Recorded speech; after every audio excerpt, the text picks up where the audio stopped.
Andrew Downs. I'm proud to support Three Beards Media, and I would love to work with you. If you need merchandise for your company, organization, band, softball team, whatever, I can help. From name brand apparel to promotional items, large orders or small, online stores, and more, I can help your brand stand out. AKC Marketing is local, based in Johnston, and we are an employee-owned business, so our costs are low and our turnaround times are fast. But most importantly, we give you personal service to make sure you get exactly what you're looking for. Email me at andrew@akcmarketing.com or find me on social media and let's make some cool stuff together. Now sit back and enjoy this Three Beards Media podcast.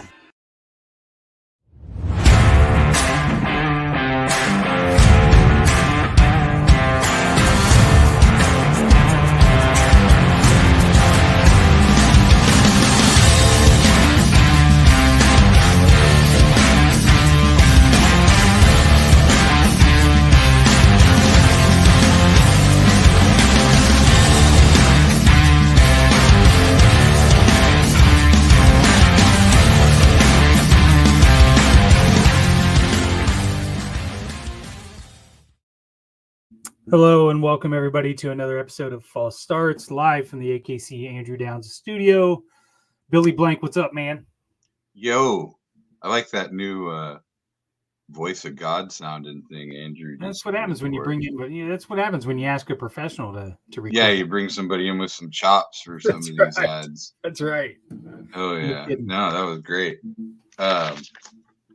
So how you been since you weren't with us last time? I wasn't at a We Will event, by the way. I was at a work event. I put on an awards ceremony for my job. So you know what? I rebooked a therapist today, and not because I feel like I'm feeling sad.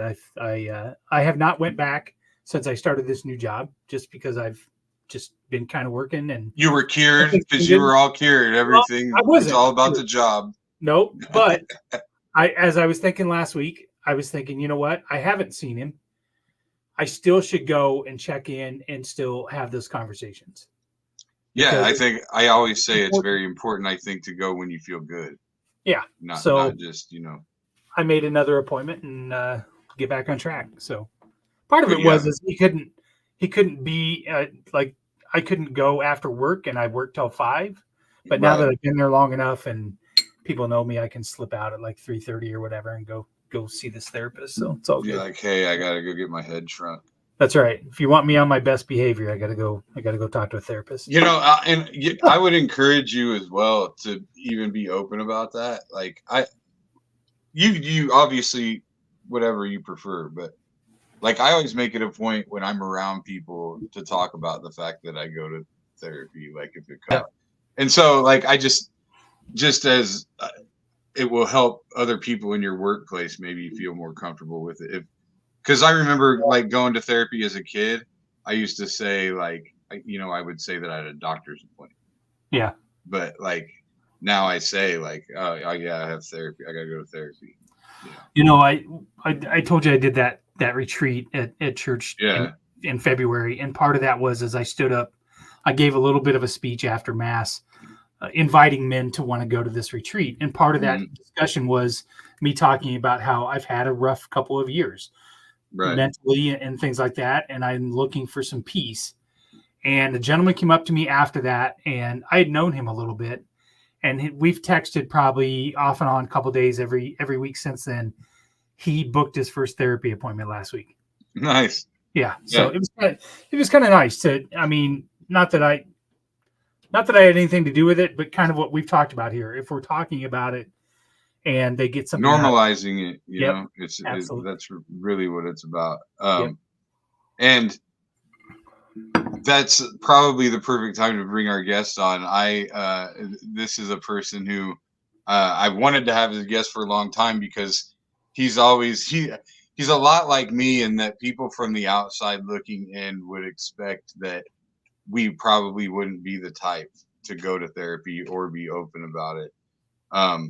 And, we're also really open books kind of publicly at any given time and have never really cared. There's no sacred cows, I guess, between the two of us.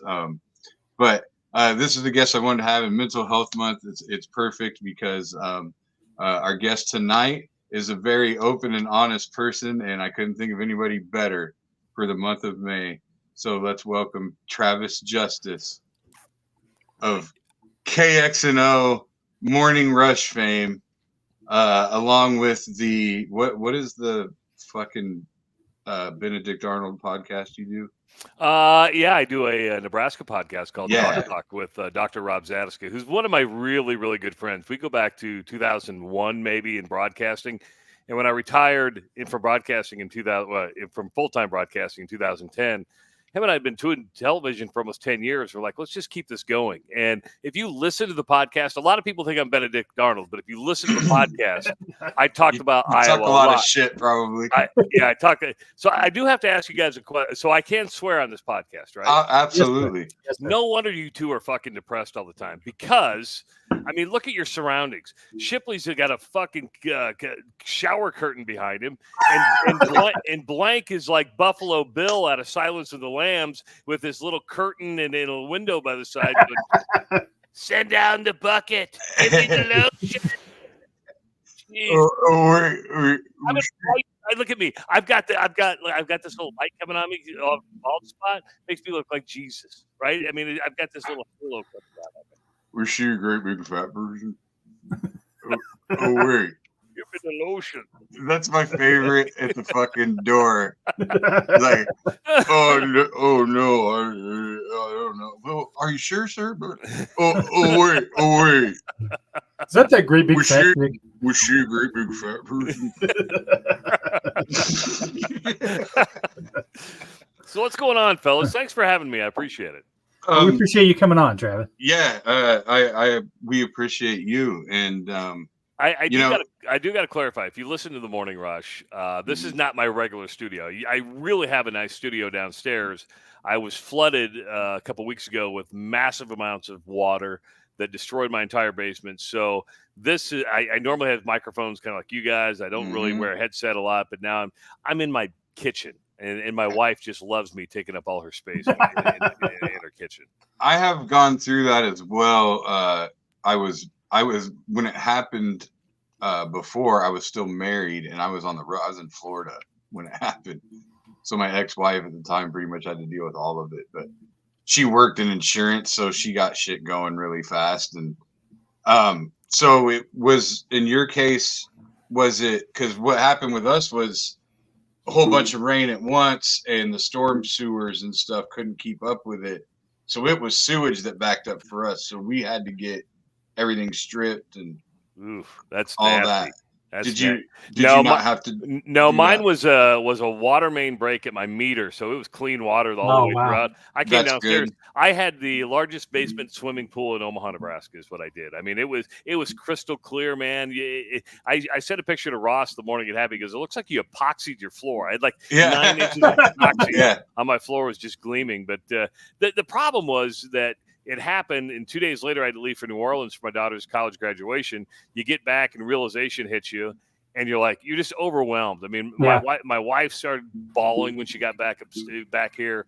To me, I've never had anything like this happen to me before, so I'm not processing it very well because I feel kind of lost because I don't know what to do. Somewhat helpless because you get the ServPro people, sorting your stuff out, telling you what's salvageable and what's not salvageable. You got an insurance guy saying, well, we're not going to pay for that. Why not? It's no good. So I don't really know how to handle it. And luckily my wife,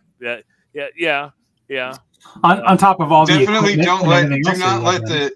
not let the insurance company tell you any fucking thing. No, and they keep telling me he's a good adjuster, and he's been good so far. So, hey, listen, they gave me about 50% up front, so they sent me money right away, so I was able to cover some bills.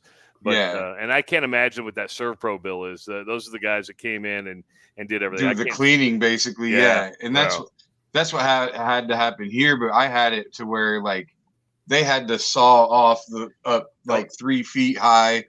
Or whatever on my walls. Had shit on the wall. Yeah, because I had shit on the wall, 100%. That's kind of what this podcast is: throw shit at the wall, see what sticks. Usually, we know we're off the rails when Billy starts talking about shrooms. Hey, you did it first this week. I know. And you know what's funny? I'm just warning the audience. The last show you weren't there, And I swear to God, I didn't talk about shrooms. I know. I listened to the whole thing. I've never done the psychedelics. My wife wants to do the shrooms. And I think you absolutely should. In a microdose, though, right? I mean, she shouldn't just like take a handful and shove them down her mouth. No, I would microdose. Like, I prefer at this point in my life, like back in the day, like in college when I first ate shrooms, like for the first time and all that, like we would eat like a whole half an eighth or maybe even an eighth, which I don't do math, so I don't know what you're talking about. Yeah, so an eighth is basically 3.5 grams. Okay. Right. Well, I don't do the metric system. So if you think of an ounce, right? I know you don't do the metric system, but you know what an ounce is. Sure. 1 ounce, 2 ounce, 3 ounce. Yeah, you have an idea of how much an ounce is, right? So think of it in terms of weight. Yeah. You know, how much does an ounce of anything weigh, right? And so, 3.5 grams of it is an eighth of an ounce. So it's not very much then. Well, it is though, because they don't weigh anything.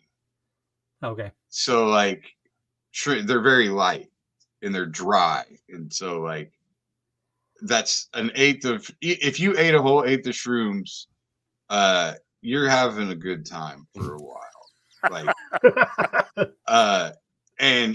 but you're like an eighth, you're tripping your balls off. Like, so I would say that you don't want to do anything in like you don't want to be in public if you ate that much.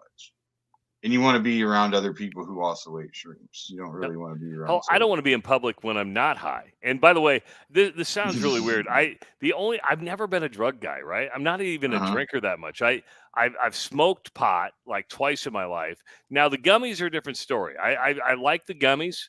Yeah. But I use them to go to sleep. If I know I'm going to have a hard time sleeping, I don't take them for shits and giggles. I'm like, I know I'm going to have a hard time getting to sleep tonight. I'm going to pop a gummy about 2 hours beforehand, and then I sleep like a baby. My favorite drug is NyQuil. I mean, if you were to ask me what my favorite drug is, NyQuil it knocks everything out of the park. I mean, I have lucid dreams.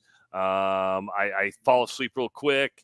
I wake up without a hangover. It's beautiful. I love you and fucking Kenny Pratt or yeah, whatever. That's a name from the past. Okay, so here's something. I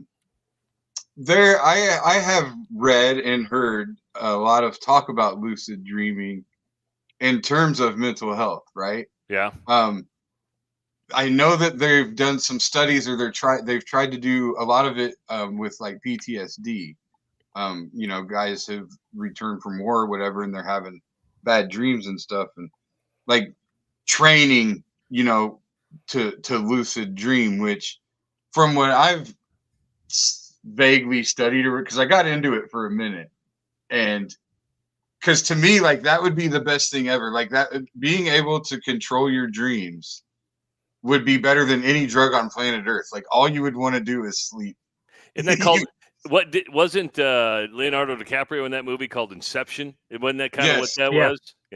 Here's the problem with my sleep. I got one of these fancy little watches that monitors my sleep, and I rarely remember my dreams because I only get about 4.5 hours of sleep a night. So I'm about a 4.5 hour, 5 hour sleeper. So I don't get enough deep sleep to really get into the dream. So the only time I remember when I dream is when I do the NyQuil, and I don't want to get addicted. So I every once in a while look for I got to take some NyQuil. Yeah. So I'll do that.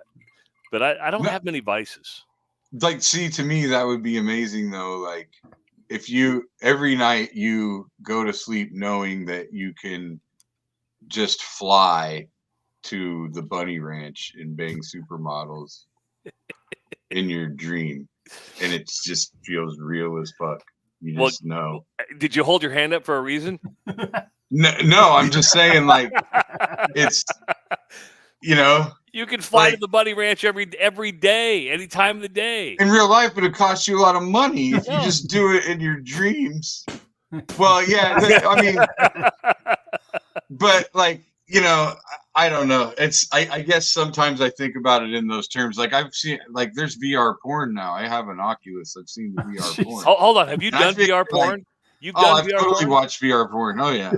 Is it realistic? Dude, okay. I have sort of a bit about it on stage. It's never really. I've only seen you once, so I wouldn't know. Yeah, it's never really gone to where it's not a finished product type of bit yet. But okay. Anyway, I thought he was talking about the porn. So I thought Chris, I'm right with you. I'm like, what? Friend of mine. It's not a finished product. That's the whole point of porn. I have an Oculus, and a friend of mine at one point was like, "Have you seen the porn on that?" And I was like, "Oh, there's porn," And I thought, because I've been on the road for 20 plus years. So I've seen the porn. I've seen it all. Does Pornhub offer that for free? I can't remember. I haven't turned it on in like 2 years, but I'm trying to remember what the name of the site was that I went to.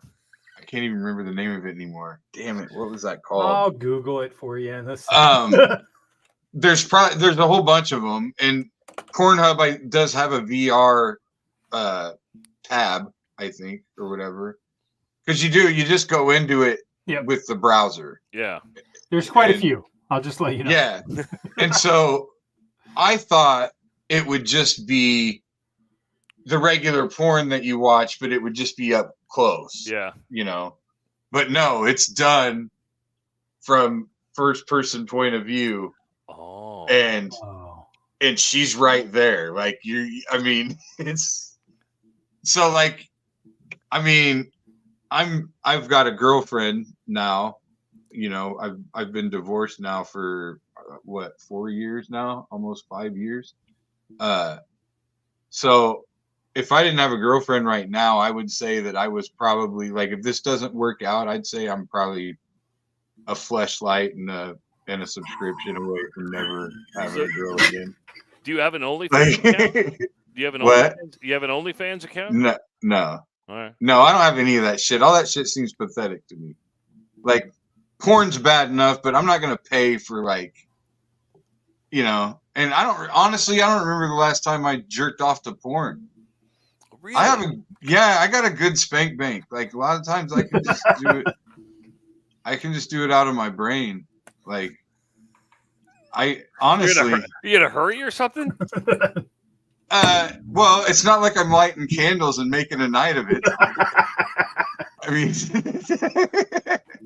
I like it to be. Do you do that? Do you have a program? I like soft music. I like I like candles. Make it romantic. All sorts. That scene from 40-Year-Old Virgin. That's right. Oh my God, dude! Yeah, that's a bang boom pow. Let's get out of here deal. Like, just got to rub one off. I don't know. Did you use that? When you were a teenager, like when you first started jerking off, like do you remember the first time you jerked off? I'm trying to think. Oh God.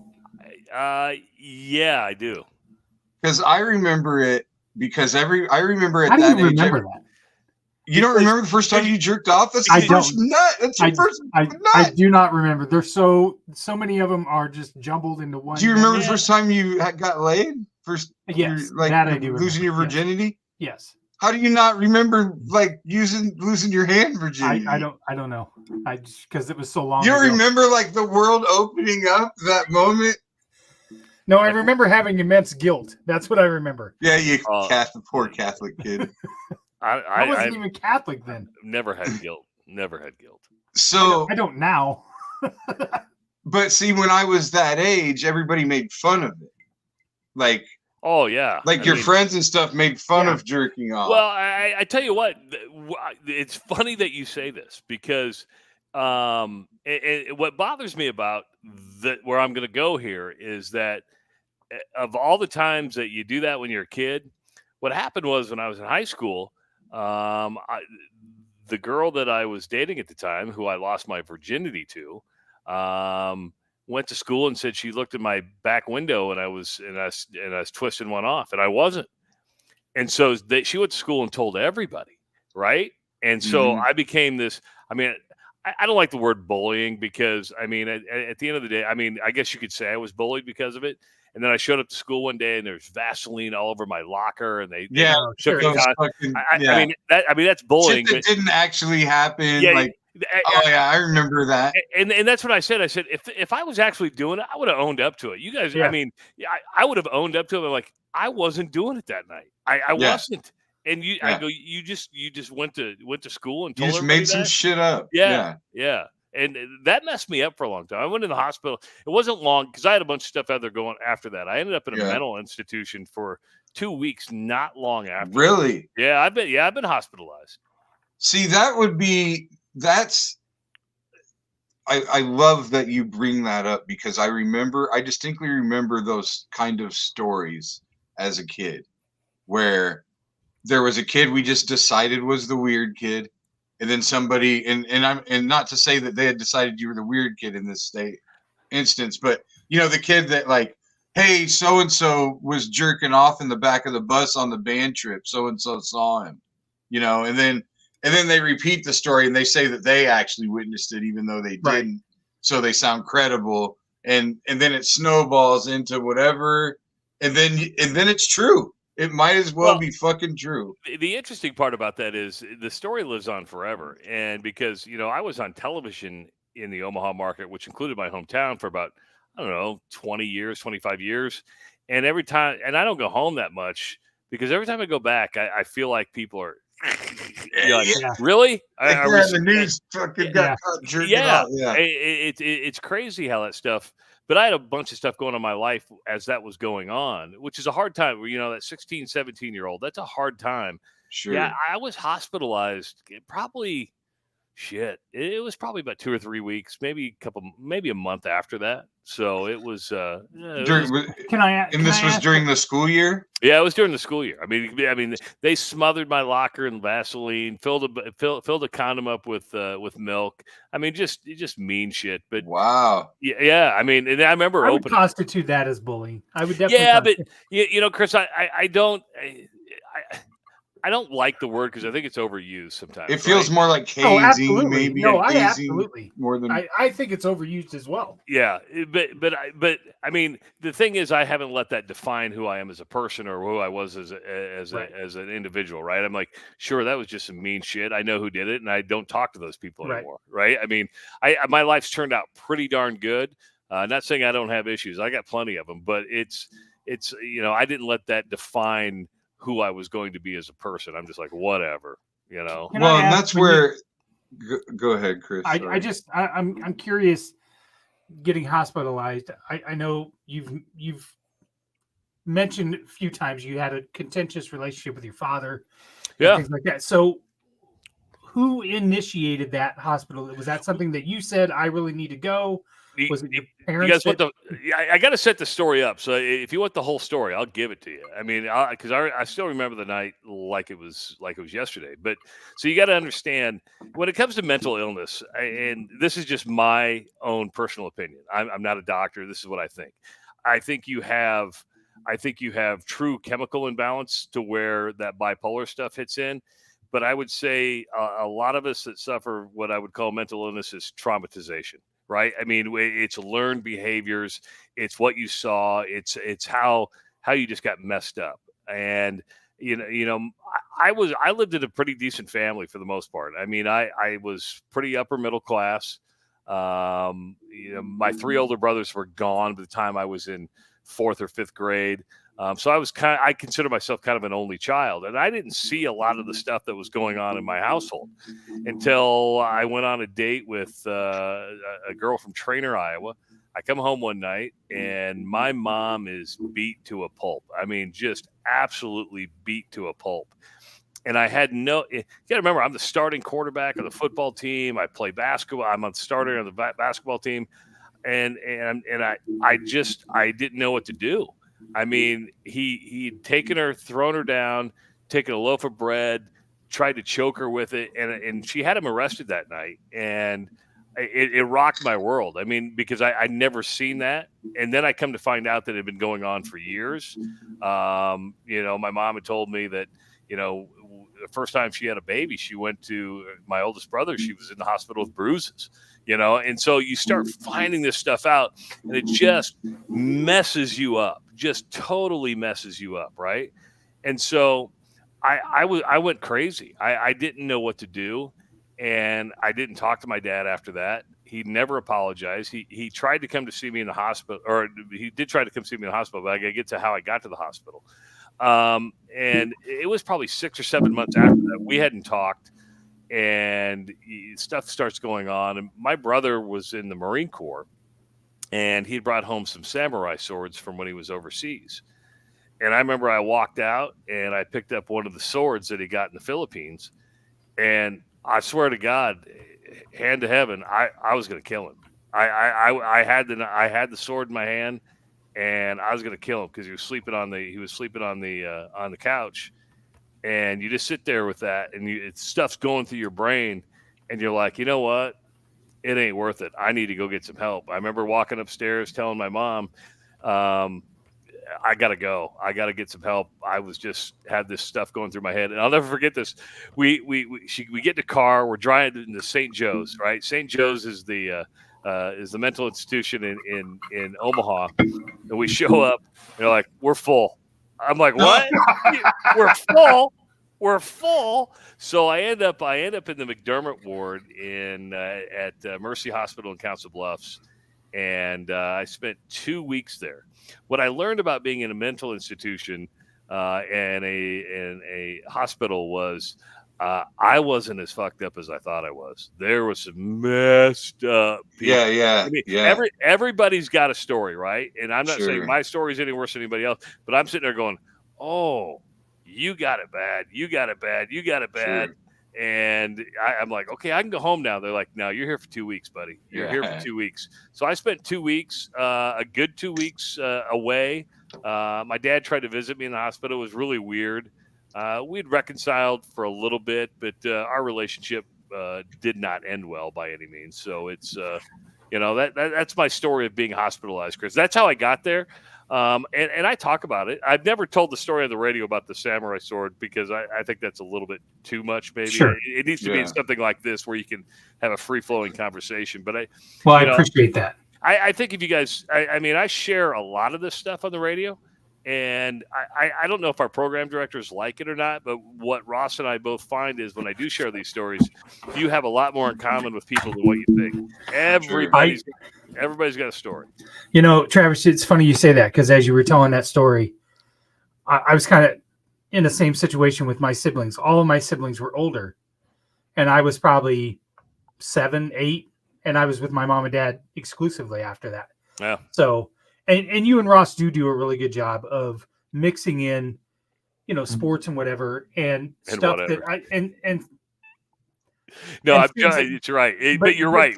But things that make us feel like we're your friends and care about you. Yeah. And all I want to do is here's the deal. I don't go to therapy anymore. I haven't been to therapy in a long time. The last time I was in therapy, I think, was marriage counseling, probably about 17, 18 years ago.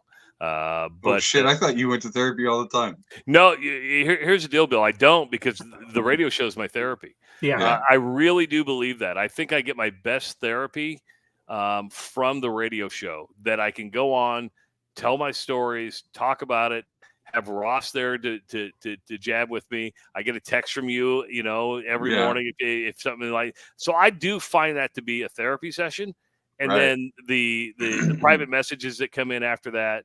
And if I'm able to, give some advice, or at least, hey, I'm thinking about you, don't let it bring you down. That to me is therapy. If you have a group of friends and a community that supports you, that's the best therapy you can have. So I don't go to a doctor anymore. I haven't for a long time. And as my wife used to say, I used to bullshit the therapist. The therapist. Yeah. I could bullshit a therapist like there's no tomorrow. Yeah. That's the hard part, and that's when it's not beneficial. So you might as well not go. Because you can sometimes with a therapist, you can feel like you're being judged. If you're open, you can feel like they've got these kind of judging eyes looking at you, or maybe they're writing shit down while you're telling a story or whatever. Are you saying I'm crazy? Are you saying I'm crazy? But see. The thing that I like to have it all. I'm like you. I'm open with my friends. Everybody you know, I've never hidden anything that's going on in my life most of the time. That's why you went on stage, by the way. That's why you went on stage. Oh, 100%. Yeah. I mean, at the end of the day, if you were to go to most radio guys and most TV people, including the female reporters, you scratch the surface a little bit, they're fucked up. And I mean, it's just, I'm not kidding. I guarantee, but most of them don't want to talk about it because that's their I would facade. Almost say a lot of, it's not a facade. It's just how they drive their creativeness. Right. I mean, I would, why are actors so messed up? Why are people, are creatives so tortured? I think that the pain in some way drives that creativeness. It comes from self-doubt. It just comes from like a constant stream of self-doubt. Oh, I think that's spot on. Yeah. Here's what I worry about the most is that my dad passed away about a year ago. So just so everybody knows, I didn't speak to my dad for 23 years. Never spoke to him before he died. Didn't go to his funeral. I did, however, it's funny. I pulled some strings. I did. Well, I didn't want to be there with my brothers. So I haven't talked to two of my brothers in 25 years now. It'll be 25 years in July. And so I called the funeral home and I said, "Hey, this is me. I didn't want to go, do you know who I am?" But they knew who I was. Yeah. I said, "Here's the deal. I haven't talked to him for 23 years. I need the room by myself and my wife, and I want to come over and do a private visitation. That's all I want to do." Okay. So they said, "Here's the deal. We're going to close at this time. You can come in and you can say your goodbye." So I did. I went over there. I did that. Got a little closure that way. But that son of a bitch got me in the grave. That son of a bitch got me in the grave. Did you? Have I told the story on the radio? I don't know if I've told it. I haven't heard it. I haven't heard it. I tell you what, I have been. This messed me up more than probably anything because it probably took me 11 years to come to grips with that I wasn't going to talk to my dad again. So he never saw two of my kids, but he only saw Owen once when he was a baby. So he didn't really see any of his grandchildren, which was tough to come to terms with. But I thought if I wanted to break the cycle of dysfunction, if I wanted to break the cycle of crazy, you have to stay away from crazy. Right. Yeah. So Tabby Pescatelli does a great bit about just, the crazy. Don't embrace the crazy, because if you embrace the crazy, you're just enabling it. So my wife and I made a conscious decision to say, we're not going to embrace the crazy. We're going to stay away from it. But it took me about 10, 11 years to really get over it. Like, oh, okay, this is really going to happen. I think like in year 10, we sent him a family picture to see if he would reach out. Didn't happen. I thought that I was kind of extending an olive branch without making the phone call, right? It was like, here are your grandkids if you want to see them. Here's a picture of what we look like now. Never heard from him. So then he passes away. I do the private thing. I don't go to the funeral. And this bothered me. I don't know how you guys would bother me, but my mom called me and she's like, "Hey, your dad left you in the will." And I was like, "Oh, wow. Okay. That's really cool." Yeah, your brothers were thinking that you should give the money to them. It gets better. And so I'm like, "Well, I'm not going to." I go, "Mom, I think at the end of the day, when he passed away, maybe he came to terms with it. Maybe he understood me. He understood it was probably best that we weren't around each other, right?" Dude, you know what he did? He left me 1%. And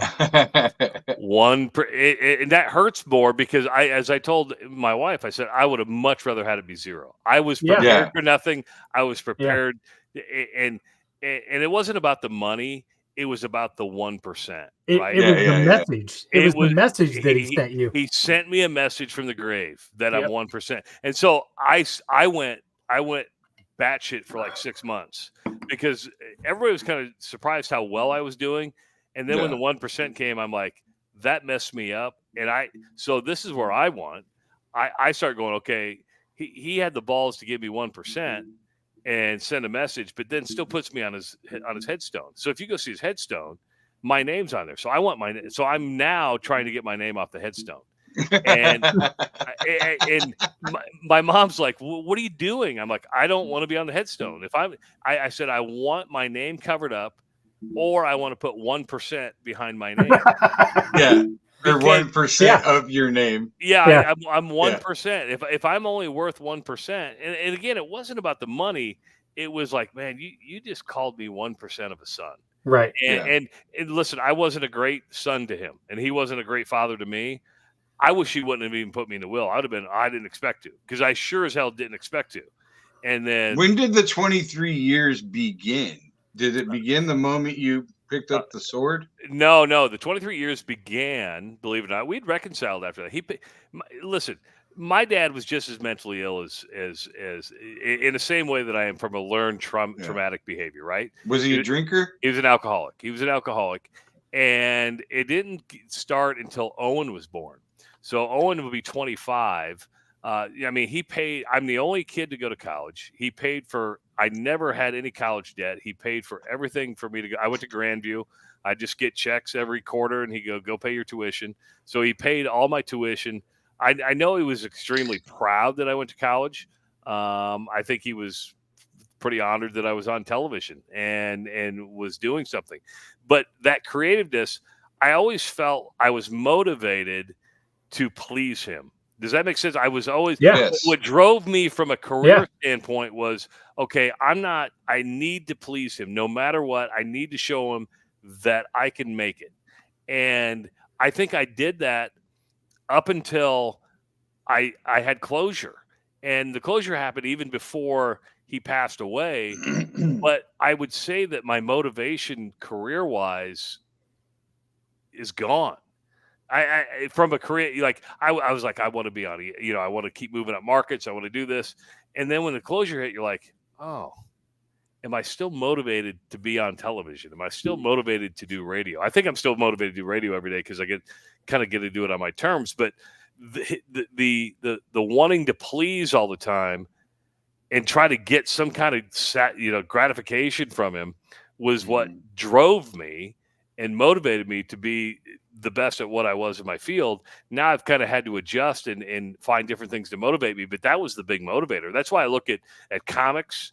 I look at TV anchors.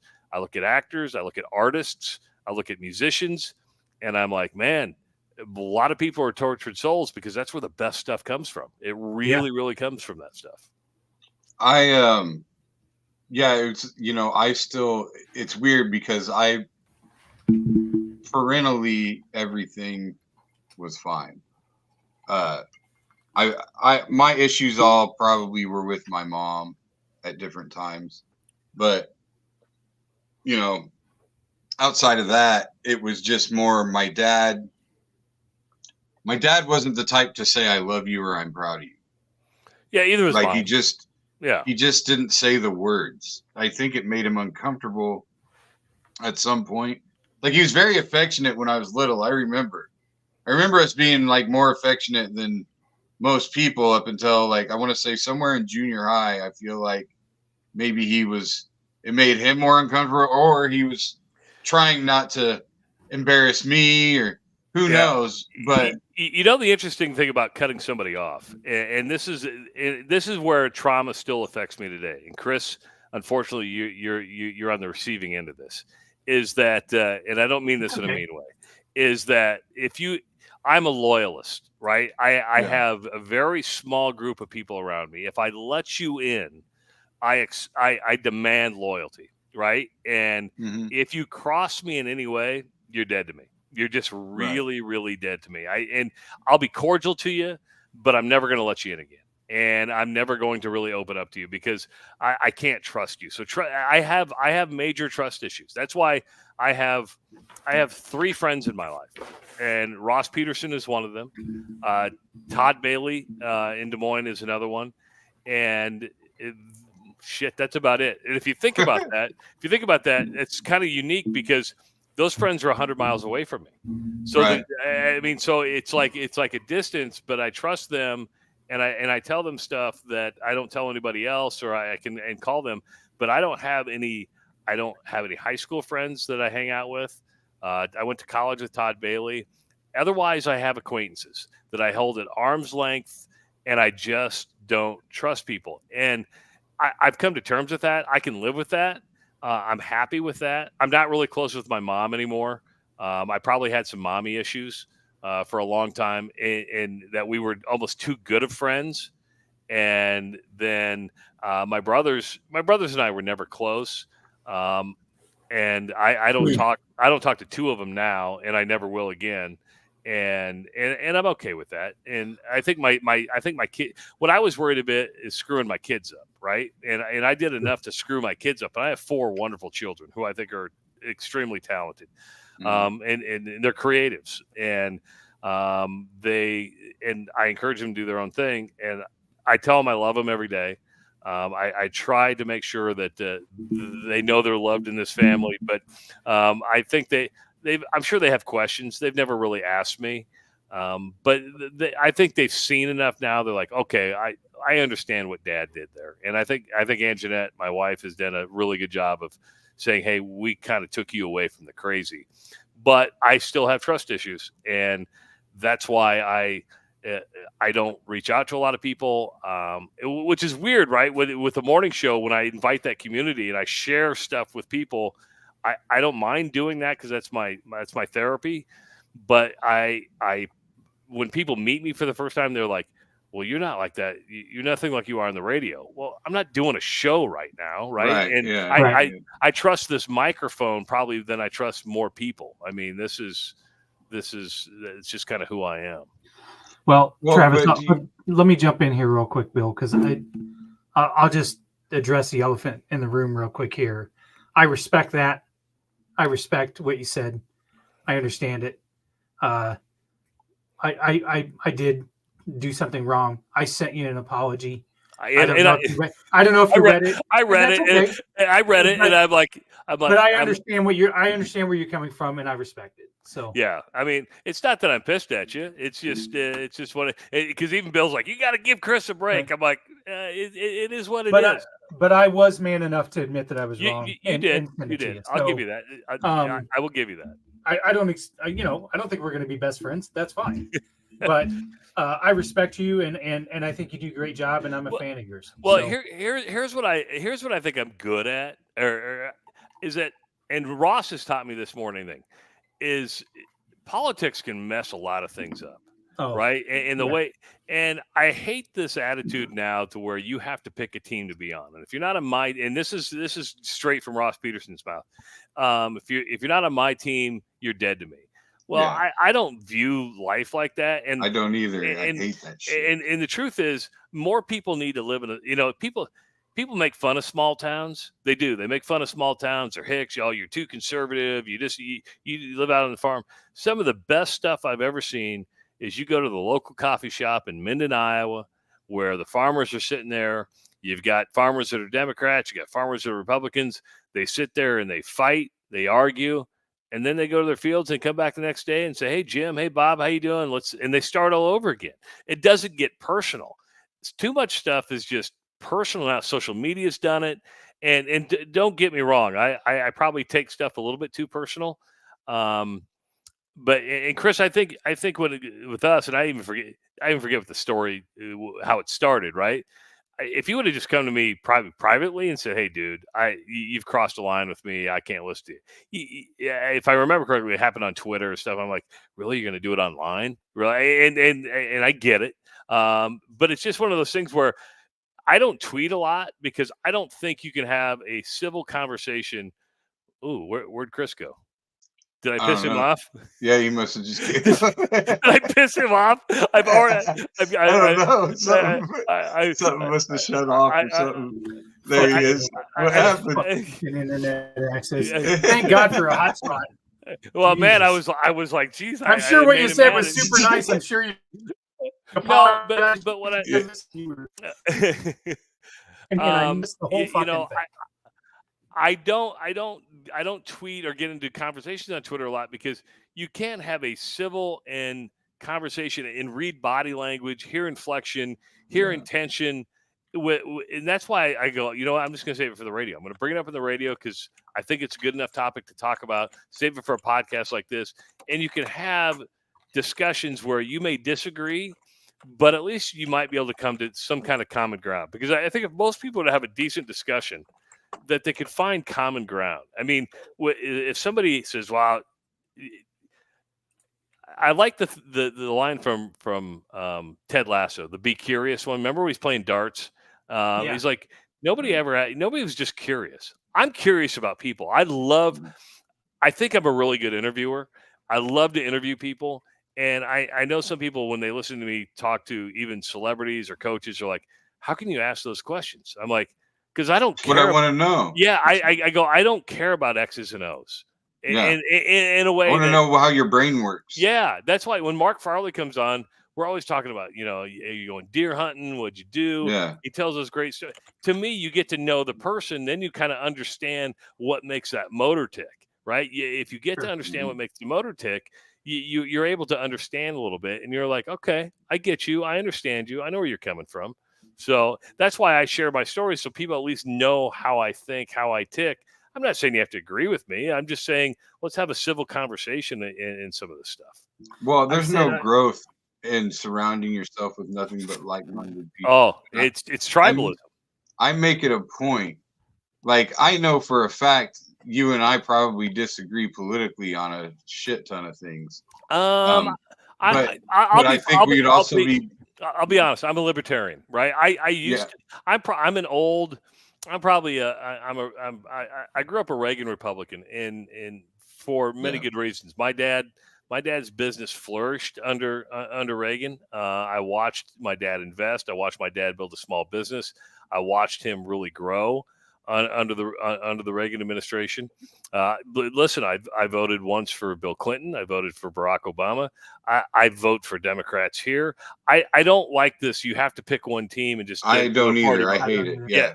But it's just the same way on the other side, right? You have Democrats who are like, no way I'm going to vote for Republican. Why not? Have you really? Is it just because you're told not to? So I think my voting record, but now the way it is now, I've just kind of turned libertarian, and that is, if you want to smoke your weed, if you're gay, whatever, I don't care. Just give me my money. I want my money. Stop taking my money. And I've always been. I just found out I'm a libertarian as well. Yeah,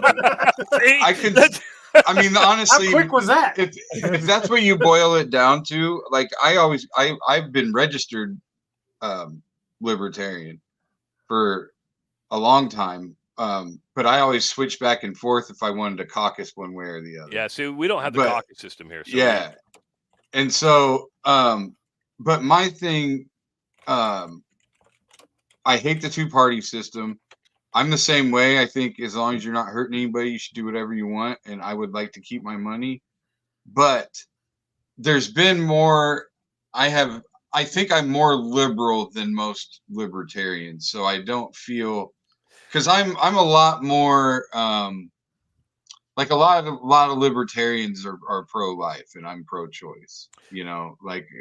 But they seem to stand on certain things that I'm not. There's some things that just associate. Like a lot of times, like when you think libertarian, I think most people, they think like what's his name? Ron Paul? Fucking Ted Nugent. Oh. Like I always thought Ron Paul. I loved Ron Paul. But I think people think more Ted Nugent or these batshit crazy fuckers. Well, I tell you, every libertarian party rally that I've been to, I'm surprised that it's like stoners, right? You're like, really? I never would have thought that, right? I mean, if you go to a libertarian get together, you're like, huh? I bet you guys think I'm like a square. Yeah. Well, we need to put you out front. Here's the funny. You know who my idol was growing up, right? It was Trump, because I read Art of the Deal. If you go look at my senior picture, I got his exact suit and exact tie. So but Trump wasn't Trump in 1989. Right. And I could make the argument. This is going to blow a lot of people's minds. I could make the argument that Trump's a Democrat.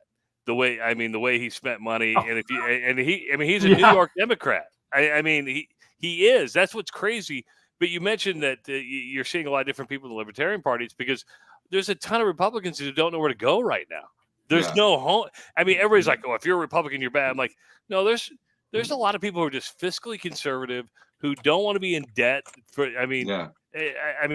the national debt right now is horrible. I mean, they're going to come collect bills here pretty quick, right? Yeah. And we're going to pay for it. But I want my money. I want my money. And that's, I know you've seen me do this bit about like rocks being currency, and that's what just kills me about the whole monetary system in general. We just made it all up. It's all just fucking made up. Yeah. Like, why can't we just decide it's something else? Like the fact that it costs it costs like crypto. $7. We are. It's called crypto. Yeah. and that's and then like 7 cents now. Like I think it costs 7 cents to make a nickel. I mean, just really stupid shit. Like, why are we even fucking around like that? Yeah, you can get rid of most coins, right? I mean, do we need a penny anymore? I mean, think about it. Do we really need the penny? And most places don't even take cash anymore, which just blows my mind away. Yeah, Who doesn't take cash? I want to go. If you don't take cash, you're a bad business person. You're not buying anything at the concession stand then, because they won't take cash. But I remember, like, for the longest time, businesses that were and there's still a few around in my neighborhood even that are still, cash only. But I remember going to like the Highland Park Bakery, 10 years, 15 years ago, and being like, would you guys get up with the 20th century? I want to come and get donuts with my card. I don't carry hardly any cash anymore. And now people are going cashless, and I'm like, no, you don't want to do that. Well, I mean, if you go to a comedy club and let's say Colleen says, hey, Bill, we're going to pay with cash tonight. You're saying what?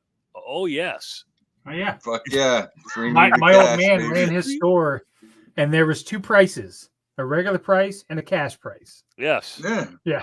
And sometimes that cash didn't end up in the actual cash register. Though, you know what bugs me now, and it makes me go crazy, and I know you guys want to get more into mental health, and we can get back there, but I don't like businesses. I owned a coffee shop for 7 or 8 years. It was a drive-through, and we took credit cards, and credit card fees are a bitch, man. I mean, they are expensive, but I always said taking credit cards was the price of doing business. It was. Sure. I mean, that I don't like it now that every time I go into a restaurant or somebody like, hey, if you use your credit card, you're going to be charged an extra 2.5%. Yes. No, just do your 2.5% on the menu, man, because don't tell me that I'm getting penalized for using my debit card. Which that's supposed to be like illegal in some way, I think. Like, no, because I think they've waived that now. Did they? Because I would I always did that, like selling my T-shirts after shows. I would sell them for $20, but I'm like, if you want to use your card, it's $21. Yeah. And nobody gave a shit, but I remember a couple of different people telling me like I should rephrase that or something, like that was illegal to. No, I think what that was sales tax. Like you could not imply that the sales tax was waived. I think that's the law that you're thinking. Gotcha. Yeah. Yeah. Well, I wasn't fucking gonna pay taxes on you. So let me ask you guys this: is it there was a when you hear, and this happened, and I'm not going to name names, but there was a Des Moines TV anchor who would talk about mental illness, and he would always say, "Hey, break the stigma." Do you think there's this? I didn't always know how to interpret that, because when I hear that, do you guys feel the stigma of mental health is with those who suffer, or I always interpret it as like, oh, you're going to look at me weird if I open up and tell you, because I don't like the word stigma, because I'm like, I don't feel like I have a stigma. Yeah, I don't. Bill, I'll let you answer first. I think I don't know that that's a good word necessarily either. I think for me, it's about normalizing. Like I talked about before, I used to say I had a doctor's appointment, and now I'll straight up tell people I'm going to therapy. And nobody cares, do they? No. Not now. But a lot of that has more to do with, though, it's not that they don't care. It's that they're not going to say shit to your face if they think you're crazy or whatever, right?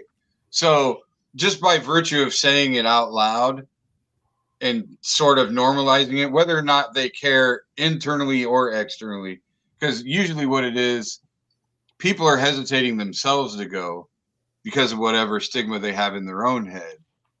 And where I'm a person that they look at as maybe stronger mentally than maybe even they are, or someone who has their shit together, and I say that I'm going to therapy, maybe then they'll go. Because the main thing that happens when it comes to, especially when it goes as far as to like suicide and things like that, those people generally don't get help. And that's why it gets that far, because they don't get help. You know, I struggle with the suicide thing because I here I've thought about killing, and I didn't, obviously, but I've never thought about doing that. But I would say, everybody says look for the signs. I got to be honest with you, they're never signs. No, I mean, it's but like that makes my point exactly. Yeah, but you never know. So if you're open about it, maybe someone who's on the fence will go get help. They don't necessarily have to be open about it now, but maybe they'll go do it now because they know someone who.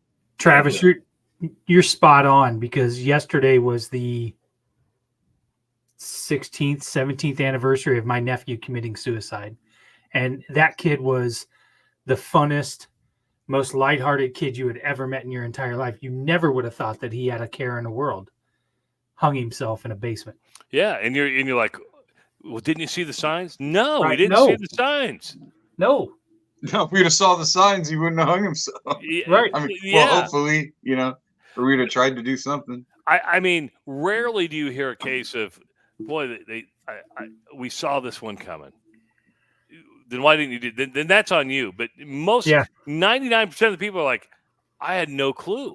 It's usually the people who you think, and I don't know. I mean, it's a tough subject, but it's one of those things where it's hard to prevent, because I think when you're that deep, you don't want to talk about that. Right. I mean, nobody wants to open up and tell what the deep dark secrets. I think the stigma, and I agree with Bill. I don't think that the word is correct, but I'll give you a good example. I can't remember when he gave this rant, but Dana White, there was a video floating around where he was pretty much trashing men that are into their feelings and go to a therapist and whatever, and you should nut up, you're a man, and so on and so on. And I think that is what we're talking about when we say that's just not conducive. That's not helping. That's not helping anybody, right? It's that's the same stigma of you get labeled as weak, I think, as a man. Yeah, I've never once thought I was labeled as weak, but but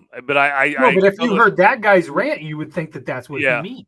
Yeah, you think that's who he's talking to you. Yeah, right. Yeah, but you see, I think all three of us, or at least I know I am, but I would assume you two are man enough to go, whatever, dude. Right? I mean, I don't give two shits. Yeah, so. Yeah. That's why people always get crazy, because I always hate to say I'm offended. Nothing offends me. Nothing offends me. You could tell now I may not. There's a difference between being offended and not liking it, right? Right. But and that's the way. And people are like, how can you not be offended?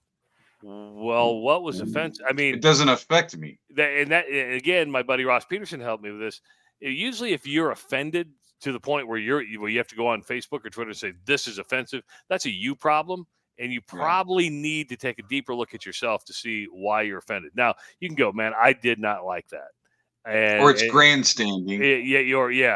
But to me, if I mean, I've been to Tijuana. I've seen the donkey shows. It wasn't offensive, God damn! Did you really? You saw somebody fucking a donkey? I wouldn't go back. But it's just. But you kind of go. He didn't find it offensive, but it wasn't. So hold on.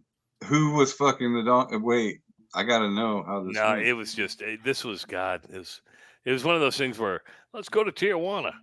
Yeah. You know. Yeah. And then you're like,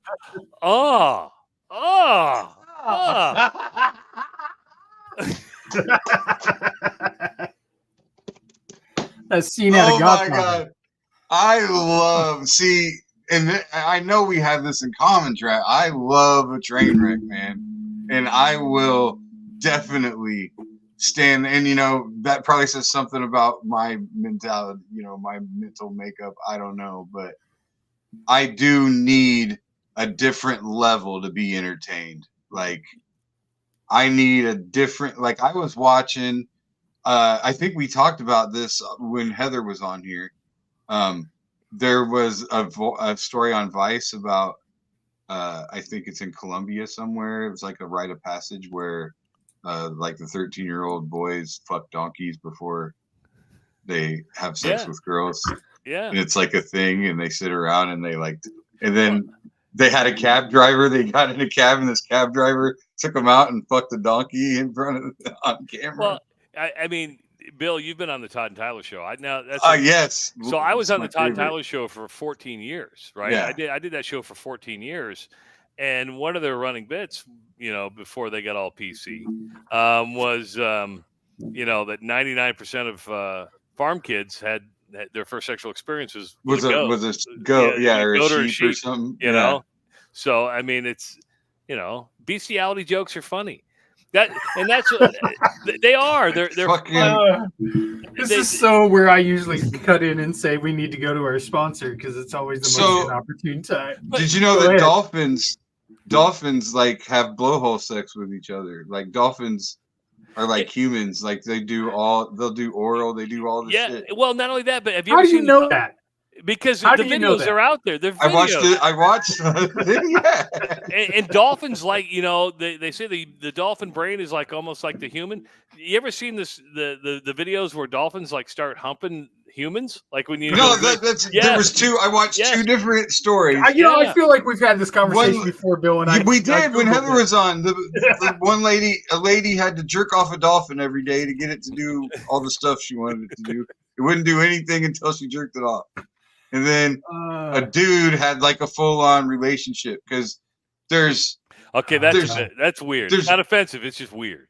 There's bestiality, and then there's what's the other word? There's bestiality is you just fuck an animal, and then there's a word for having a full-on relationship with an animal. What was the Bobcat movie? Sleeping Dogs Lie. Yes. Fucking, you're the only person. You're the only person I know. You're the only person I know. I've been trying to get people to watch that fucking movie. That movie is a perfect example of an idea sustaining something. What is it like? Because the movie, start to finish, isn't Bobcat Goldthwait makes brilliant. What is the name of the movie? Sleeping Dogs Lie. So what it is, this couple is getting ready. This couple is getting engaged, right? And as they're getting engaged, they decide to tell each other their deepest, darkest secrets. And the dude's secret is like him and his buddies used to jerk off on a cookie, and the first person, was it the first or the last? I think the first person to nut on the cookie had to eat the cookie after everybody nutted on it. I forget. I've only watched the movie once, but And then her thing was when she was like freshman in college or something, she sucked her dog's dick.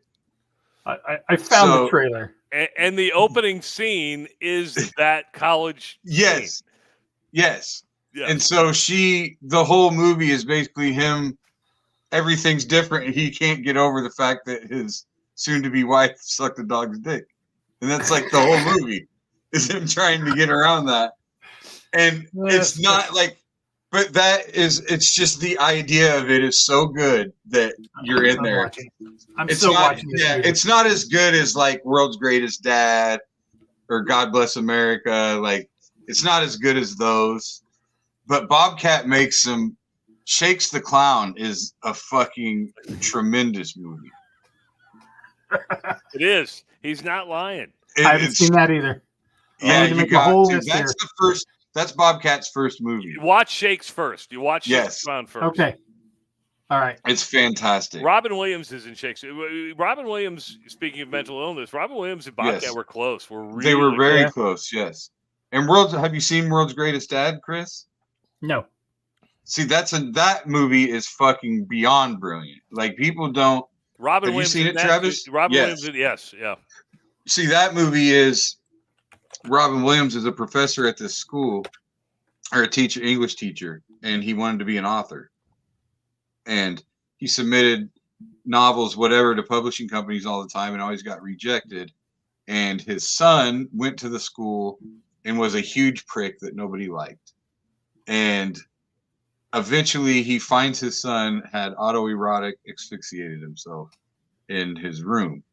And instead, obviously, having the son suffer the indignity of being found like that, he basically just said his son committed suicide. And to make it seem believable, he wrote a suicide note.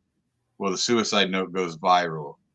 And so then he starts writing journal entries. Because he's an author.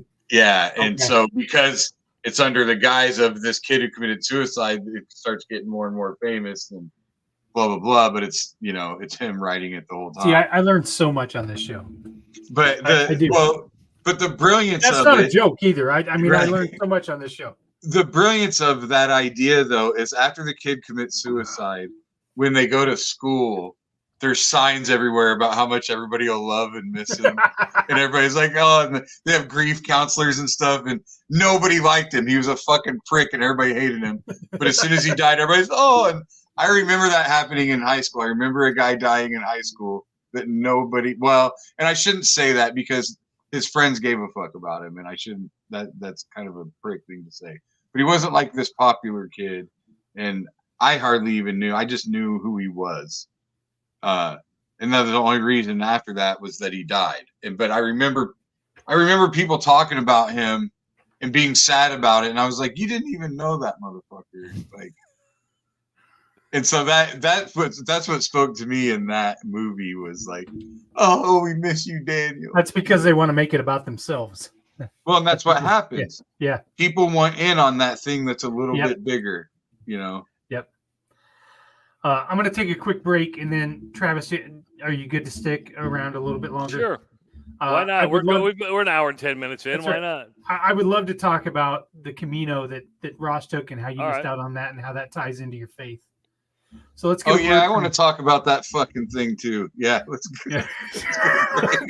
let's get a word from our sponsor, Revelton Distilling Company, who launched their brand new bourbon over the weekend. I bought 4 bottles, and it might be the best bourbon I've ever had. So let's get a word from them. We'll come back with Travis Justice. Why take the best corn in the world and make it into fuel when you could make it into whiskey? That's the question that launched Revelton, Iowa's most visible and fastest growing distillery. Owners Rob and Christy Taylor embrace the grain-to-glass philosophy, sourcing ingredients locally and overseeing on-premises production and bottling at their facility in Osceola. One sip, and you'll agree that Revelton's handcrafted whiskeys, gins, and vodkas are the best you've ever tasted. And with the launch of their rye whiskey, made with 100% Iowa-grown rye and corn, and their new bourbon coming soon, there's more Revelton to love than ever. Iowa's own Revelton Distillery. ReveltonDistillery.com. All right, and we're back. Travis, before I ask you about the Camino, I just want to ask you if Nebraska is still a national brand. Yeah, very much so. Do you know what that's referring to? Yeah, it's the last time I did a podcast with you, and you guys disagreed with me. And no, I didn't. It was my partner who's no longer here. I just wanted to. People don't. You were totally right. I would just stayed out of that argument. Nebraska is a national brand. It just is, and I think CBSSports.com or something did the Blue Bloods not too long ago, and I think Nebraska was still in the top 10. And you're talking about, and now, do they need to win to even improve that? But listen, you've got what? The money's not stopping. The money is not stopping. The money's not stopping, and it doesn't change the fact that it's still in the top 6 in all-time wins in college football. I don't want to sound like a Nebraska fan. I respect Nebraska. I have a lot. I mean, Troy Dannon's a good friend of mine. It was really weird to have him get the Nebraska job. And Nebraska, the odd thing about this is when it comes to Nebraska, because I covered them for so long, Nebraska fans hate me. I mean, Nebraska fans hate my guts. You know what throws them off? All the former players love me. So it's like, I shouldn't say they all love me, but I have former players. I'm with former players all the time. And I'm like, you guys hate me, but the guys that actually played the game like me. Don't you think you're a little messed up here? Right? Yeah. I mean, doesn't that tell you something? Yeah, but I mean, all those Huskers know that I'm an Iowa fan. They don't have a problem with it. I think you can respect good programs. Besides when they played, because I'm so close and I live there, I want Nebraska to win. I think it's kind of like, except when they play Iowa. I like when Iowa beats them, but if they win every other week, I'm happy. Though I will say, for a podcast, losing is good business. Losing is great business because your listens go through the roof. But I mean, can you imagine if Kansas wasn't good in basketball or North Carolina? I mean, don't we kind of wish that Indiana was better in basketball? Think about it. I mean, it's just you want those teams that are traditionally good to be good. I'm telling you, Iowa fans are going to have a hard time with this. And BJ Hoffman, I don't know if you guys know BJ, he's a huge Hawkeye fan. Matt Rule is a hard guy to hate. He really he is a hard guy. I'll tell you what, I hated him. I didn't have any problem hating him at Baylor, but since he's been at Nebraska, he's kind of turned me around. Yeah, he's so charismatic. He says the right things. He doesn't have an ego. But he does seem very humble. He does seem like a humble guy. Yeah. And so he's doing a good job of coming off like it. And you know what? He's recruiting like it. I mean, he's got a 5-star. I don't take much stock in that, but long answer to your question. But yes, Nebraska is a national brand. That was just me to poke the bear in my former partner. Hey, at least I remember it. I appreciate that. So you didn't get to go on the Camino. Ross got to go. It was really nice to be able to hear his experience or whatever else. You're pretty open about your Catholic faith. We need to back that up a little bit. Okay. I am a Catholic. I was raised a Catholic. My kids all went to Catholic school, Catholic high schools. My 2 daughters that are in college went to Catholic college. I haven't been to Mass in 3 years, Chris. I haven't. It's just I'm one of these guys. No, that really surprises me because I know you do some charity work for some of the. Here's the deal. I still MC a lot of Catholic events. I still run a website for a parish. But I go in a lot of cycles, and there's some things about the church that bother me right now, which people would believe. I left my church cathedral because of the stuff that happened. I went to what I thought was going to be a great parish to be a part of, and it is, and I love the priest dearly. Matter of fact, I text the priest on a regular basis, but it's the church I left was too conservative.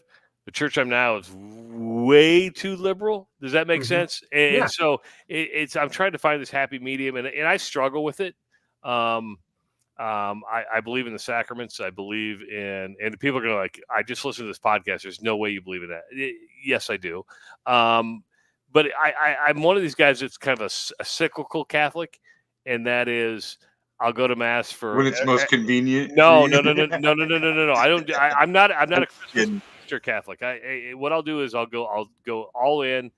I won't miss Mass on a Sunday for like 3 years, and then I skip for 3 years, right? Because it's just one of those things where you burn yourself out, maybe. No, it's just stuff starts playing with your brain.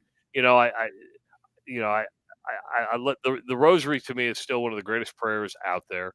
I think Ross experienced the rosary. I got him a rosary to go on the Camino. And I know he said the rosary, I think, every single day. Now, he's not going to convert, but I think he saw the power of the meditation that happens in that. But I wouldn't say I'm the most. I'm Catholic, but it's probably not as good as I should be. I bring it up because I have a good friend of mine that I go to church with. We're both Knights of Columbus. We don't go all the time, but we go to Mass regularly. And he said to me how much he was intrigued about the Camino and Ross's story and how he thought he might want to go do that. And the guys who went over, here's how it happened. My buddy and I, who I travel to Italy quite a bit, I do a Tuscany podcast with, he's like, hey, we're doing the Camino. And I said, okay. And, Ross was going through his divorce and stuff like that. And I said, you know what, I'm going to invite somebody. Is that okay? And they're like, yeah. So I invited Ross. I said, Ross, and I hit him at the right time. I mean, life was probably really bad for Ross at that point. And I said, hey, here's the Camino de Santiago. We're not going to take the French route. We're going to do the Portugal route. It's flatter. You're going to go walk. It's basically a walk for about 200 miles where you can be by yourself, be with your friends, but just to kind of find yourself. And he jumped right on. And I thought Ross was going to back out, right? I was the one who backed out, which was really weird. And it happened because just so much was happening in my life, and the fact that I'd been in Italy in March. My daughter was graduating college, and then 2 weeks later, my daughter's getting married. Well, first of all, the cash flow is a little limited at that point. But being gone for 3 weeks and then turning around, being gone for another week for my daughter's graduation, being gone for another week for my daughter's wedding just wasn't going to add up in my work life. So I made the hard call. I remember when I made the decision. My kids were mad at me. My kids really wanted me to go on the Camino. I just told my wife, I said, now's not the right time. I feel it. And I called Ross and I said, hey, I'm not going to go, but I still want you to go. He goes, I'm going. And if you ask Ross today, he'll tell you it was meant to be this way. I never had any FOMO, the fear of missing out. When they were there, I never once thought, God, I wish I was there. I knew from the day they took off to the day they got back, I was not supposed to be there for some reason. And I think Ross got I think of the four men that were there, I believe that Ross got the most out of the Camino. You had some that just wanted to go look at every church. And to me, that's not a religious experience. Well, it's not even called religion. That was more of a tourist. Yeah, it's more of a tourist thing. And it's not even a religious experience. It's probably more of a spiritual experience. I think you have to look at it that way. He went to Fatima. He got to do a lot of cool things. But I also think he got to meet people. Ross had never left Polk County. When you spend most of your life in Polk County, then you're exposed to this, and you meet all these people, and you realize that everybody else on this walk is there for a reason. That's why you two, and I'll do it someday. And I was asking my wife, I go, do you want to do it with me? And she goes, maybe. But she goes, I think you should do it by yourself.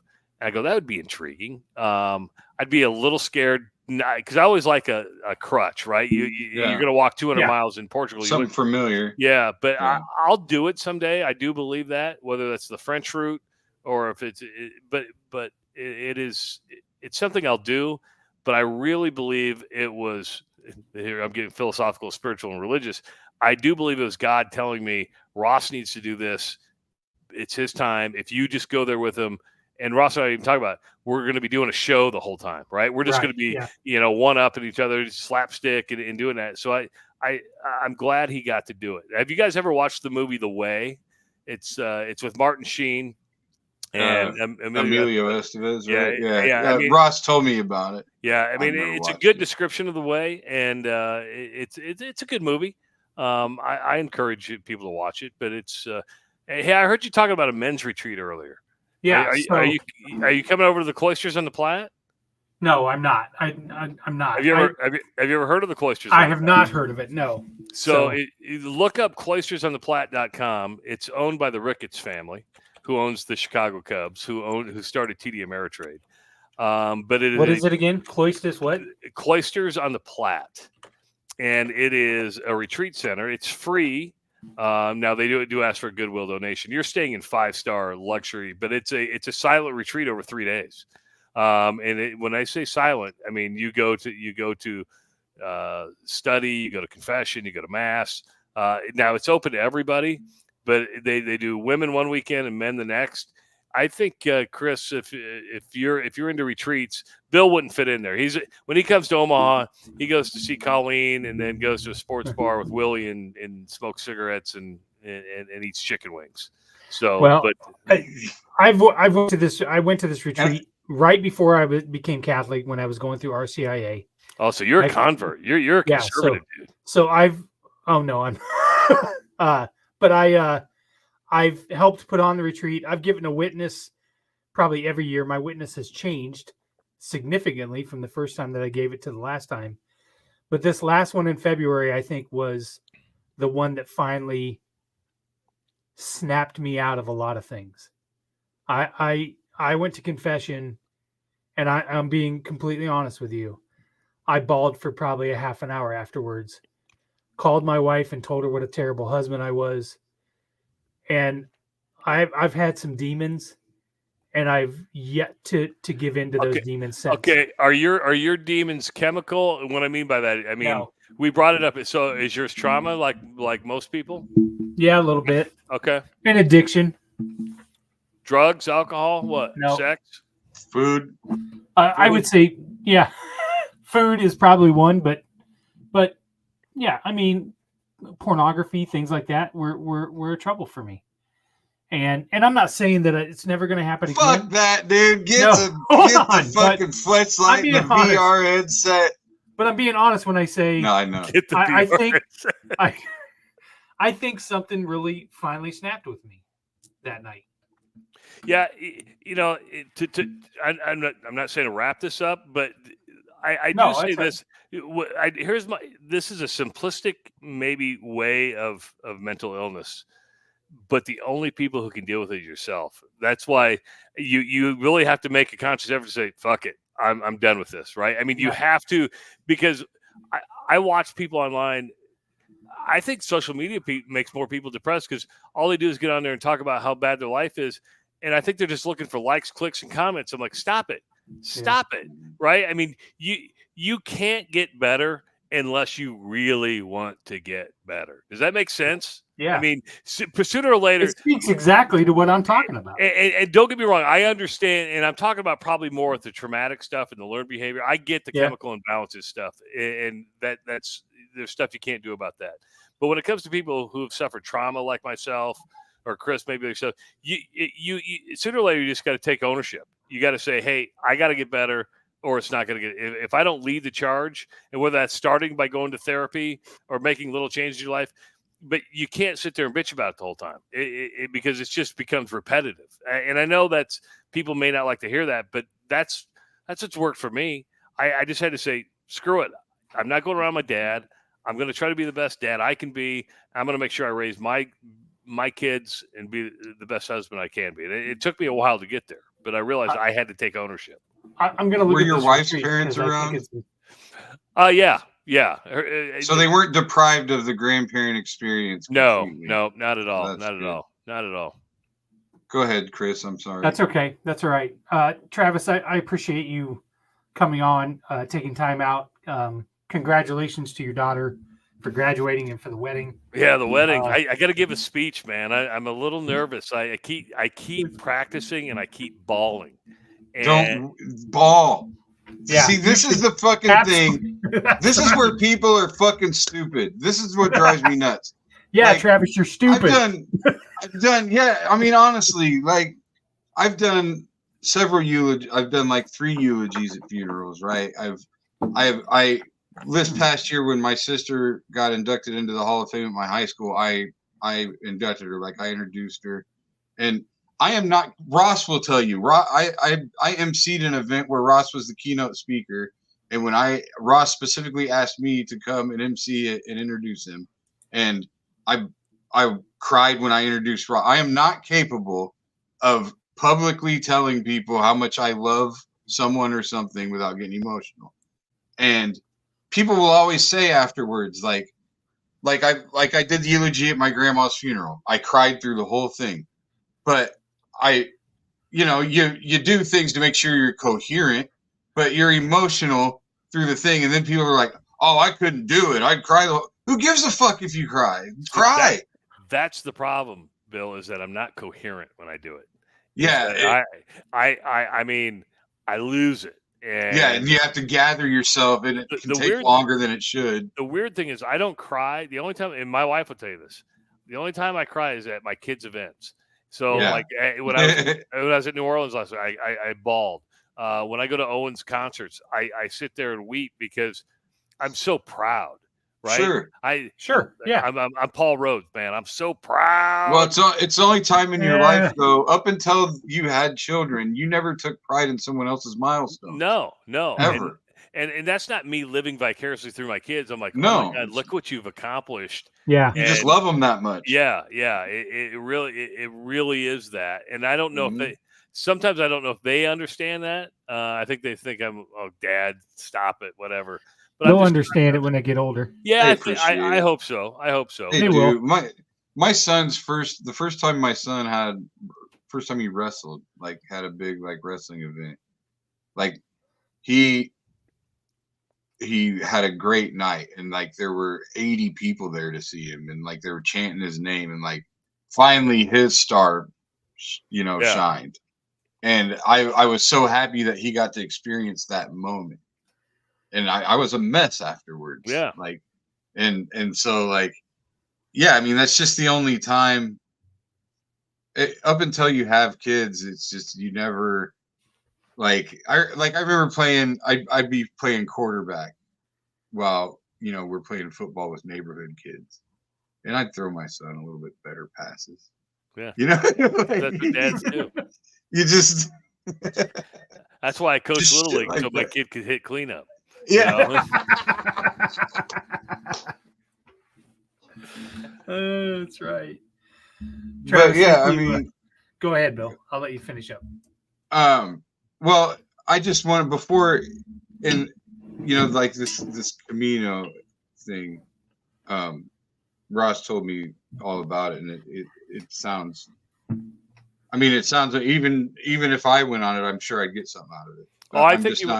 I'm not a religious person. I don't think you have to be religious. Yeah. You don't, and that's the thing is people are, it's Catholic. Well, no, there's a lot of non-Catholics that walk it. You got to remember, most of that area of Europe is Catholic, right? I mean, right. Italy, Spain, Portugal, you're going to run into a lot of Catholicism, but it really is for everybody. But you don't have, you can find your way. You can get a little, it's okay to go out there, and it might be the best therapy you've ever had. Right, is meeting people and talking and going, sure. Why are you on the Camino? Oh, because when you meet a stranger and you're never going to see him again, you tend to open up a little bit more. You don't really have it. Yeah. Then you go, okay, well, here's my story. And then I just struggle. Like, it's almost like I'm always on this internal spiritual journey. I struggle with religion as a whole, just like different. Jump. Have you found Jesus? What's your job in the church? Do whatever you tell me, Sergeant. I think there's a difference between religion and spirituality, though.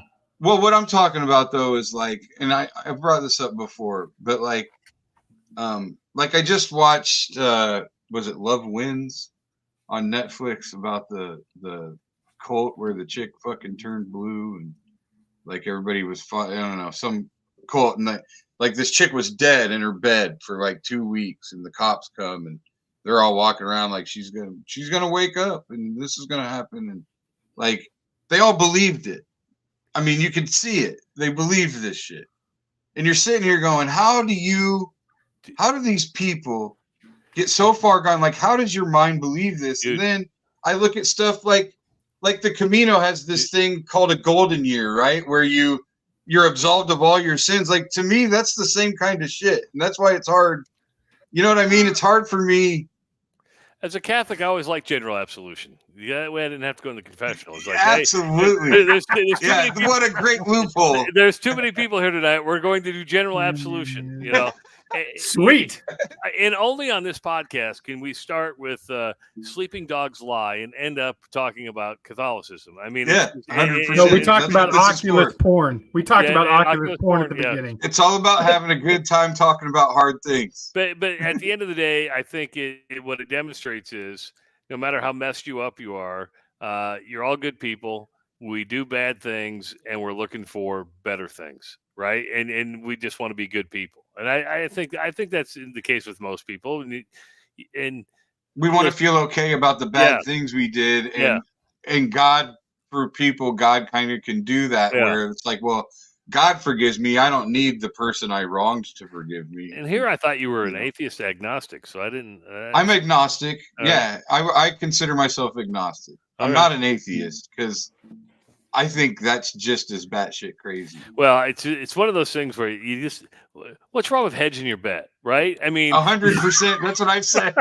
I always say, I don't believe, but I belong to the religion. I belong to the religion of don't be a dick. Just don't be a dick, and hopefully everything will be okay. Like, that's not a bad thing either. It's just hard for me to believe that, like, especially with a lot of the Christian religions, like they talk about God like he's a petty woman or something. Like he's got all these, like he's capable of all these petty human emotions, you know? Like he's gonna smite you if you don't believe in Jesus, and you know, all these different things. It's like, don't you think this all-encompassing being would rise above that shit? Here's the problem with religion, is that, and it's called people. They're human, right? I mean, at the end of the day, every religion's flawed, every single one of them. Now, and that's probably something I struggle with. You know, my wife doesn't she was raised Catholic. She didn't go to church anymore. And I've kind of followed that. I know she's more Catholic than I am, even though she didn't go to mass. But it's, at the end of the day, people screw up religions. And because we're left to interpret, you can read the Bible and interpret it about 8 million different ways, right? 100%. Yeah. So, there we go. Like, I know someone who's an atheist, and they can quote the Bible better than anybody I know, but they only do it to be a prick. Yeah. So it's like, I don't want to be that guy either. You know, like I'm not going to begrudge someone that gives them their peace, you know, but I envy it. I wish my brain could do it. It's just as hard as I try, I guess maybe that kind of peace just isn't for me. Chris, when did you become a Catholic? When did you go through RCIA? It was 2010. Why? I was divorced. I was dating my now wife. Stop it. So did you get an annulment? No, hold on. I'm giving. I did get an annulment, which was probably the best thing that I ever did, and I'll tell you why. Because it made me be completely honest with myself and what I did wrong in my first marriage. And that's good. I think I'm a better husband because of it. See, that's perfect, good. Obviously, but I was honest with myself and what I did wrong in my first marriage. Yeah. But I went through RCIA in 2010, not because of her. I was searching for a church, and I remember going to mass. And the first time I went to mass, I was like, I understand this. It's funny you say that, because where you and I will agree on something is, and people don't understand it, but I really do believe this. What I love about the Catholic Mass is the Catholic Mass. There's nothing more fulfilling than Mass. Really? Oh, yeah. And you know what? Oh my God! When I went, I went to Mass one time, and I felt like I was at a cult. But I think your head has to be in the right spot. Yeah. You know, you probably went in there with some already ideas that you were not going to like it.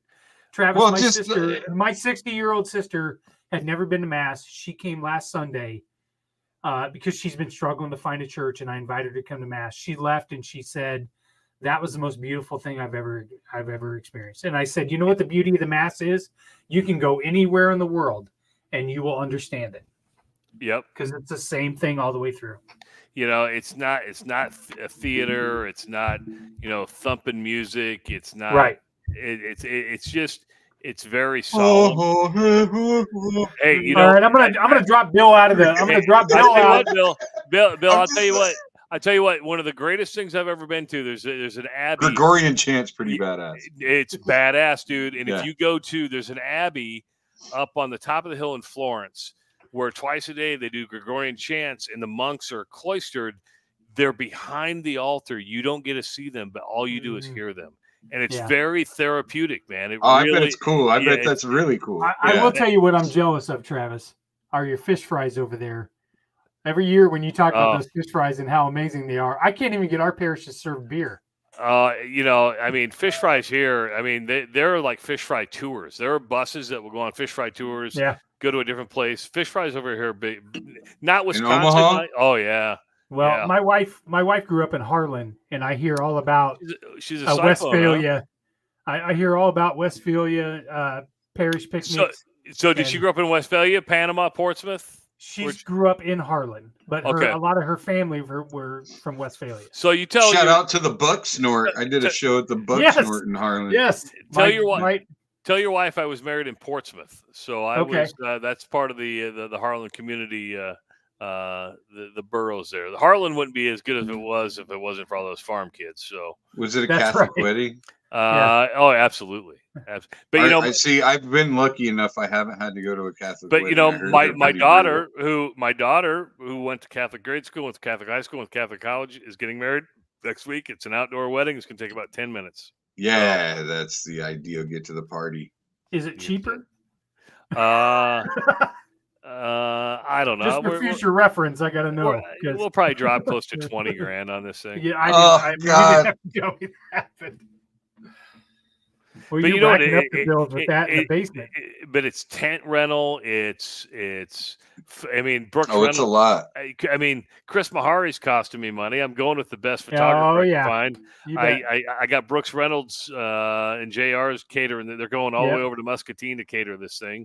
So Brooks, you know what? I'm trying to be a good dad, right? We're trying to. Well, yeah, you got to do it. Yeah, I mean, you got to do. Yeah, what am I going to say? No. And we're and I would say we're doing it on the cheap, believe it or not. I mean, we've not. Yeah, I mean, but you know what? I'm gonna die someday. That's what people forget. You're going to die. You don't. And you can't take it with you. You know what? Take it with you. My dad. And it's your job.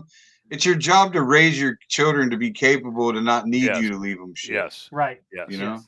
Yeah. My dad always said you never saw a U-Haul behind a hearse. So yeah.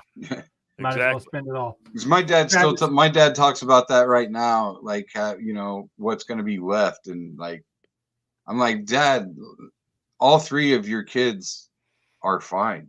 None of us need money from you at all. Oh, so, you just tell me you want 1%. Yeah, that's what I'm going to do. That's what I'm going to do. Just give me 1%, Travis. The 1% podcast. That's what you should do. That's right. Give me 1%. I'll be. What is 1% though? I mean, is it what was it, like a couple $100? What was 1%? What was it? I'm trying to think what it was. Like, what was it, like the entire estate, and they just had to like somehow mathematically put a dollar amount on it? I think my oldest got all over 100. I ended up getting like $2,000 or something. $2,000. I mean, it was $2,000 you didn't have before that day. Sure. You go ahead and sell yourself that. Well, okay, we're gonna wrap up here. Travis, we've been on so long. I've gone through one. I got to put another Zin in my mouth. No, we're getting off here. I gotta cut Bill off. This is where I cut Bill off. Yeah, he does. We'll go. Travis, I really do appreciate you coming on and giving us. No problem, man. Time. So anytime you want me to come on, let me know. And love you in the morning. And thank you. And I won't say go Hawks because I can't do that, but. You got a little beat up on Twitter today. Did you see that? I did. Yeah, Morning Rush got beat up on a little bit on Twitter today. I believe it or not, I don't. Because you're a bunch of Hawk homers. You don't talk about the Cyclones enough. It's funny because I actually defended you today. By the way, well, I just want to know I actually defended just to let you know. Here's another thing about Cyclone fans. All my texts with coaches and people in athletic departments are with all Cyclones. That I was just talking to Bill Fenley before I came on. It was like, it's like I grew up in. Everybody always thinks how many Cyclone fans or how many Hawkeye fans will tell you that you're Cyclone homers? None. Oh, none? Really? None of them do? No. I didn't. Because usually you guys get it from both ends. I always. Yeah, somebody named Jack Trice Mafia or something. He even pulled your clip from your show and played it. What did I say? It was you and Ross talking about how Iowa State would still go to games even though you're going to get relegated or some bullshit. I don't know. I just told the guy. Oh, the relegations. If we did relegation. I think you might be going a little hard at these guys. That's not exactly what they said. So. Yeah, I don't. It was probably meant as a compliment. Like I just want credit that I stuck up for you. That's all. Thank you. All I appreciate that. Attaboy. So, all right, I'm not above sucking up, Travis. I'm not above it. So yeah, he's fucking eating all kinds. You can stop eating crow now. Now you're just starting to. I'm trying to be a nice guy. Fuck off, Bill. All right. Okay. I just can't stand watching you grovel like this. It's heartbreaking. Chris, don't feel bad. This guy texts me every fucking morning, hoping that I'll read his text on the air. Oh, and he that is exactly my thought every time. Is like, oh, I bet. Oh God. You know what's funny is you know how many times I've texted them like right before I got out of the car and couldn't even hear if they read it, but wondered if they read it. He went back, listened to the podcast, see if he got mentioned. I just do it like I'll call in, like if I have the time to wait. Like you never know, like if they're and so I'll just send this text, and if they want to read it, they can read it. If not, then don't. I don't care either way. I've called before, and then they've gone to a break, and I'm like, "Fuck, I gotta go in. My office. Exactly. I gotta hang up now." So that's okay. 100%. Well, and like I called Murph and Andy, and I couldn't stay on and wait, and then fucking Lucas tells them I was talking about how disappointed I was or some shit, and didn't say any of that. They were talking about how shitty Unfrosted was, and I actually enjoyed it. If Unfrosted was a good movie. I liked it. Yeah. You got to watch it through a different lens. It's not Seinfeld. It's dumb. It's like Mars Attacks or something. Dude, like when Mars Attacks is amazing. It's like dumb on purpose. When the Mad Men bit came on, I laughed my ass off. Well, and I think Kyle Dunnigan steals it. Like I think he's the best character when he's doing Walter Cronkite and Johnny Carson. And Hugh Grant did a great job too. Yeah, he was great. Like it's campy. It's like, for lack of a better way of putting it, because this sounds like a cop out, but it's dumb on purpose. It's a style of movie. What I thought was interesting, and I know we got to wrap up because I got to take a piss because I've had like a bottle of water here. Was at the end, if you watch the whole thing, I'm going to give something away here. The girl who represents Post, right? Did you watch all the way through the credits? I don't remember if I did or not. So they were going through like stuff. She actually built Mar-a-Lago.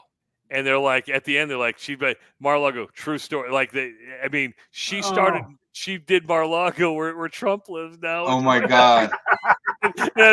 Actually, true story. That is fucking hilarious. No, I thought it was a fun, campy, just dumb movie. Like, it was just fun. You can't watch it. If you're like a diehard Seinfeld fan, then you're not going to like it.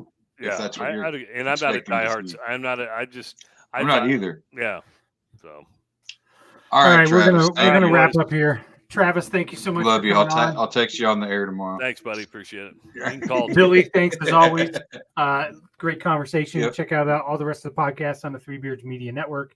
Thanks to Andrew Downs for the sponsorship, Revelton Distilling Company, and with that, we are out of here.